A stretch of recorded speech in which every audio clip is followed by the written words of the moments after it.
একদিন ভর সন্ধ্যায় আমরা আম বাগানে বসে সবাই গল্প করছিলাম। আমি, আমার মা আর আমার কাজিন। আমার মামিও ছিল সাথে। তো যাই হোক, আমরা বিকেলে বসেছিলাম, কিন্তু গল্প করতে করতে কখন যে সন্ধ্যা হয়ে গেছে সেটা আমরা খেয়ালই করিনি।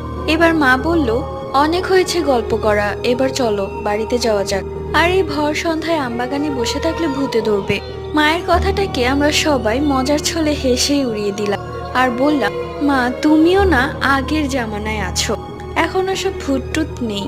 কিন্তু কখনো কখনো যে মাদের কথাও সত্যি হয় সেটা আমরা বুঝতে পারিনি। এক পর্যায়ে মায়ের জোরাজুরিতে আমরা বাধ্য হলাম সেখান থেকে উঠে যেতে। আমার ইচ্ছে ছিল রাত পর্যন্ত উপভোগ করবো এই জায়গাটা, আর অনেক গল্প করব। সবকিছু গুছিয়ে আমরা যখন চলে আসব ঠিক তখনই আমার মনে হলো কেউ পেছন থেকে আমার ঘাড়ে হাত রেখেছে। আমি পেছনে ঘুরে তাকিয়ে দেখি আমার মা দাঁড়িয়ে আছে, তার চোখগুলো লাল। সামনে তাকাতেই মা আমাকে হাত